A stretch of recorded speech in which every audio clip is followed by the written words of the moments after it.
orang kena bencana nggak melihat agama kamu apa. Kalau agamamu si A, gua tolong. Kalau agamamu B, saya nggak tolong. Nggak ada itu. Nggak ada. Ini semua harus ditolong. Nggak melihat latar belakang atau apa.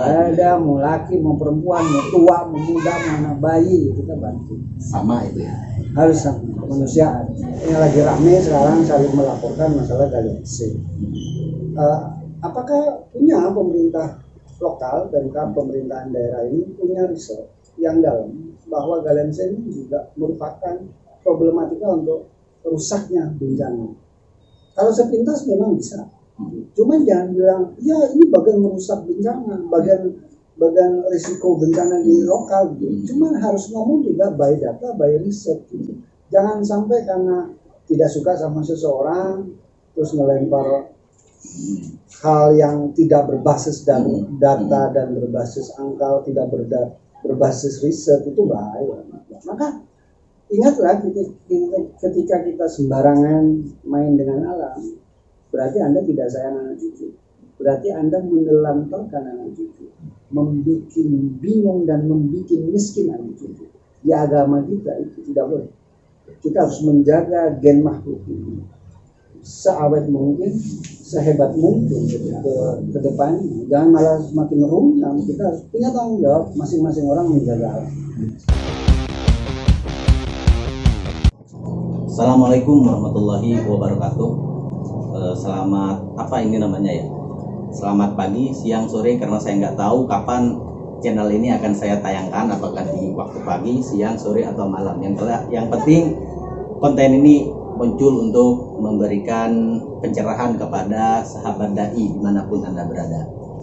Hasan Muhasan Jailani, saya ini panggilnya apa? Bapak, Mas, atau Bapak? Suka-suka aja. Suka-suka Panggil aja. mama aja juga nggak apa-apa. Tapi kalau langsung panggil nama saya nggak enak. Karena familiar lebih sering dipanggil Tretan Mama, saya panggil Tretan saja ya, biar lebih kekeluargaannya itu lebih dekat lagi. Tretan Mama sekarang menjadi ketua FPRB. Kalau boleh tahu FPRB itu apa? FPRB itu kepanjangan dari Forum Pengurangan Risiko Bencana.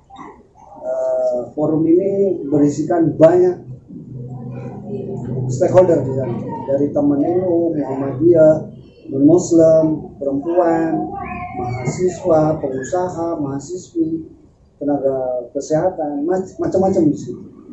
Namun mereka berkumpul itu punya satu pemikiran, bencana itu harus dikurangi risikonya. Karena kita sama-sama tahu bencana hari ini cukup sangat banyak macam-macamnya. Jadi perlu kita berkolaborasi, menghilangkan ego sektoral, bersendiri bersama-sama dengan institusi pemerintah dan swasta, mengurangi kebencanaan di sekitar kita. Kalau dilihat dari ucapan Tretan Mama sendiri, barusan FPRB sendiri ini terdiri dari berbagai macam latar belakang. Iya, betul. Tapi untuk berbicara tentang lingkungan, tentang kebersihan, kesehatan, kemudian juga bencana, ini satu misi atau bagaimana? Ya, teman-teman yang ada di dalam FPRB itu harus satu pemikiran bahwa bencana itu tidak bisa diselesaikan oleh satu institusi. Mereka harus kolaborasi semuanya, mau pemerintah, mau swasta, mau NGO, mau media, itu harus kolaborasi. Berarti tidak lagi memandang ini agama apa? Nggak ada, orang kena bencana nggak melihat agama kamu apa. Kalau agamamu si A, gua tolong. Kalau agamamu B, saya nggak tolong. Nggak ada itu. Nggak ada. Ini semua harus ditolong. Nggak melihat latar belakang atau apa? Ada, mau laki, mau perempuan, mau tua, mau muda, mau anak bayi, kita bantu. Sama itu ya? Harus sama kemanusiaan. Karena Tretan Mama ini merupakan ketua FPRB Kabupaten Sampang ya. Saya pengen tahu lebih dekat lagi tentang Kabupaten Sampang, terutama dari sisi lingkungannya. Kalau di Kabupaten Sampang sendiri ini Tretan Mama ya, yang lebih sering terjadi terkait dengan bencana ini bencana apa? Yang sering terjadi banjir. Kalau kita over hujan, banjir. Kalau musim kemarau kita kekeringan, sesekali ada longsor. Terus ada juga, dan sekarang sudah ada solusi-solusi taktisnya, misalnya bencana non alam seperti problematika sosial di Oben, Karangpena itu kan sudah ada solusi.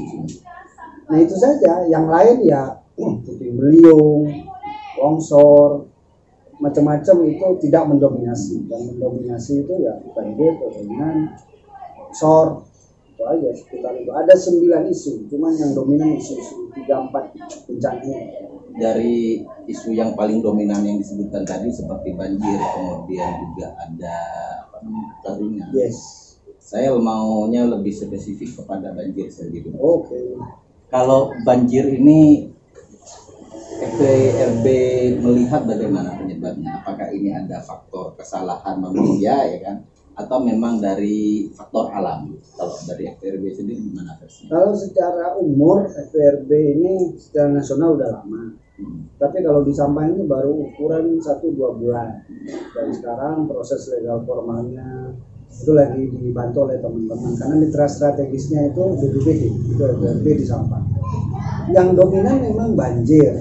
Banjir ini dari saya kecil sampai saya punya anak kecil itu hampir tidak selesai. Baru selesai hampir 2 tahun kemarin. Semenjak ada sungai diperbaiki, dikasih beton ke kanan kiri, itu mengurangi hampir 60% lah. Kalau dulu hujan dikit itu udah banjir. Itu kayaknya suasana banjir hari ini memang faktor geografis, struktur geografis. Ya, jadi kalau yang boleh diilustrasikan, banjir di Sampang itu kalau dari tengah ke kota itu posisinya kayak sendok. Nah, jadi kita ini di bawah kota itu. Jadi kalau hujannya di tengah itu kencang, roobnya bagus, ketemu deh pacaran itu air laut sama air sungai, banjir. Tergenang. Jadi sederhananya itu kan Sampang ini kalau dilihat dari kacamata alam sendiri dan letak geografis ini berarti ada di dataran rendah ya kan. Apakah kemudian setiap dataran rendah itu harus terkena dampak banjir? Di sana nggak ada kesalahan manusia, misal seperti yang saya sering dengar ini ketika ada banjir yang disalahkan itu siapa? Lagi-lagi masyarakat. Dengan entengnya menjawab, kan ada ya kan, saya nggak mau nyebut namanya.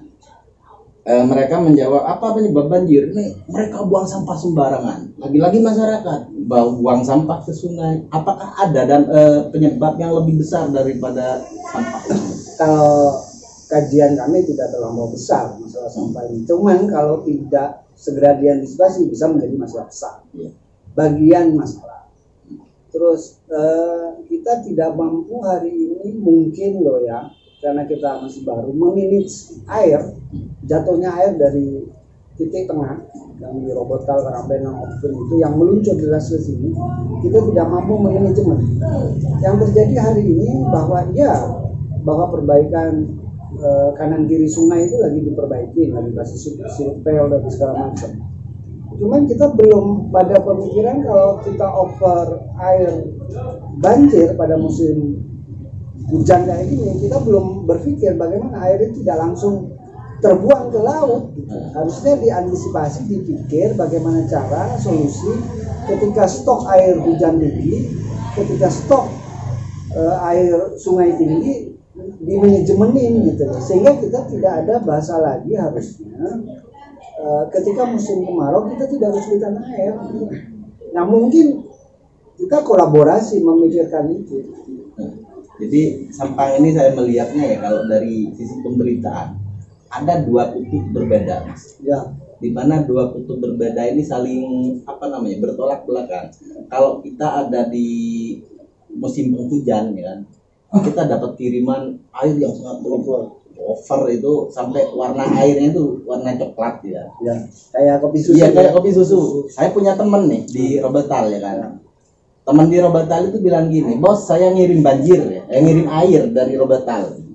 Karena ini orang di Sampang Utara, bagian utara ini terlalu dermawan sampai air itu dibagi-bagi secara gratis. Sedekah ya. Kalau sudah musim hujan. Tapi kata orang di utara ini, teman saya yang di Sampang Utara, kalau musim kemarau saya untuk minum saja air itu kenapa saya harus beli? Yes. Nah, ya, jadi aku harus motong itu. Itu harus kan dipikirin gitu loh. Ya. Harus dimanajemenin air hujan yang turun, air sungai yang banyak. Ketika musim apa ini? Musim hujan seperti sekarang harus dipikir. Gitu. Jangan sampai ketika musim kemarau teman-teman pasukan tangki air bolak-balik ngirim. Berarti kan solusinya masa solusi ngirim air? Tidak harus. Saya pikir di forum ini saya pikir perlu mengeluarkan ide-ide cerdas di FPRD ini. Saya tidak tahu nanti akan muncul ide apa, namun di internal kami sudah ada beberapa ide untuk memanajemenin air hujan. Nggak tahu nanti timnya lagi berpikir ini di FPRD nanti kayak apa saya tidak tahu. Cuma berpikir terus direalisasikan. Nah, pasti direalisasikan karena kita punya tim teman-teman mahasiswi, terus ada dosen di dalam. Aku coba mereka untuk segera cepat berpikir bagaimana solusi ketika musim kemarau kita tidak kekurangan air. Kalau dari penyebabnya sendiri selain sampah misalnya kan, Baron sudah antisipasi tentang sampah ya kan. Jangan sampai sampah ini kemudian menjadi miliaran atau jutaan miliaran bahkan triliunan tumpukan sampah yang menumpuk di sungai. Yes. Ini kan juga menjadi pencemaran lingkungan. Apakah ada sebab lain selain sampah itu, misalnya dari faktor kesalahan manusia selain sampah itu, tebang pohon atau misalnya ada tanda kutip ini ya, tanda kutip hanya kepentingan elit dengan adanya kegiatan penambangan itu bisa saja terjadi. Misalnya yang lagi rame sekarang saling melaporkan masalah galian C. Apakah punya pemerintah lokal dan pemerintahan daerah ini punya riset yang dalam bahwa galian C ini juga merupakan problematika untuk rusaknya bencana? Kalau sepintas memang bisa, cuman jangan bilang ya ini bagian merusak bencana, bagian risiko bencana di lokal gitu. Cuman harus ngomong juga by data, by riset gitu. Jangan sampai karena tidak suka sama seseorang terus ngelempar hal yang tidak berbasis data dan berbasis angka, tidak berbasis riset, itu bahaya. Fitnah ya? Fitnah. Dengerin itu fitnah. Sampah itu. Sampah itu ya. Berarti nggak layak dikonsumsi. Jangan mengkonsumsi sampah. Jangan mengkonsumsi sampah, anjir. dari sekian itu masa konsumsi sampah kan nggak sehat. Dari sekian rentetan nih kan bencana yang ada di Kabupaten Sampang, bahkan kalau dulu sih masih jarang ya, ada longsor masih jarang.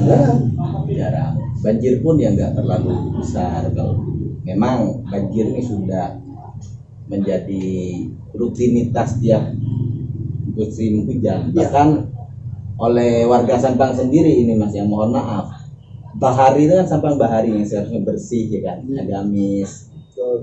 Ini diplesetkan jadi banjir setiap hari ya. Kok bisa sampai kayak gitu? Apakah di sini nggak ada penanganan serius atau bagaimana? Ya, saya pikir pemerintah siapapun, pengusaha siapapun tidak ingin rakyatnya susah, miskin dan berkorban. Contoh lihat hari ini bahwa hari ini Sampang 2 tahun minimalis banget banjirnya, oke?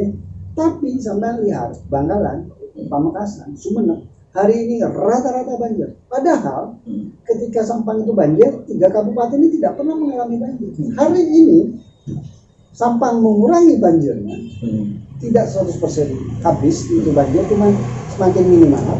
Tapi kenapa daerah Pamekasan, daerah Sumeneb, Bangkalan itu sekarang banjirnya terlampau tidak asik gitu loh. Nah, Sampang sudah mulai lepas tentang isu banjir, agak mau lepas. Cuman hati-hati ketika kita terlena urusan resiko banjir ini, akan muncul ujian-ujian baru ketika kita terlena. Nah, forum itu salah satu tugasnya, tanggung jawabnya mengingatkan bahwa sayangi alam, cintai alam, maka alam akan mencintai kita. Simpel saja. Jadi bencana itu kalau sudah ada peringatan kayak itu, jangan kemudian menjadi menakut-nakuti masyarakat seperti itu ya.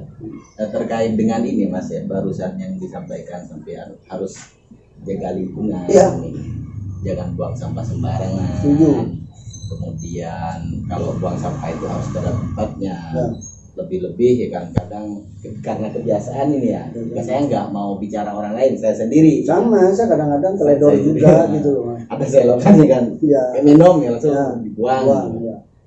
Nah ini untuk himbauan kepada masyarakat ini ya, agar sampang ini nggak terlalu sering, kemudian kata bahari itu tidak lagi dipelesetkan menjadi banjir setiap hari. Ini apa yang bisa disampaikan oleh jenengan Tretan Mama selaku ketua FTRB untuk masyarakat? Oke, satu, bahwa alam itu pasti melakukan setiap detik, setiap waktu melakukan keseimbangan baru. Keseimbangan baru itu alamiah. Misalnya di tempat itu pohonnya sudah diambil, maka alam akan melakukan keseimbangan. Itu tidak tahu apakah akan bergeser ataukah akan tambah asik. Cuman kalau alam itu sudah diutak-atik, dia akan menggunakan bahasanya alam sendiri. Nah, hati-hati ketika alam ini sudah menggunakan bahasanya sendiri. Siapapun dia dilahap sendiri. Nah, saya ingin mengingatkan bahwa dalam bentuk komunitas kecil, keluarga kita aja dulu, anak-anak kita, istri, teman, pacar, sahabat, itu diingetin ketika selesai makan sampahnya buang ke tong sampah dalam hal-hal kecil.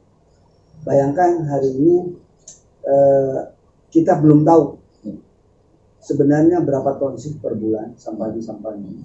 Itu kalau mau didalemin lagi, yang plastik berapa, yang natural berapa, yang berbau besi aluminium berapa, itu kan belum tahu.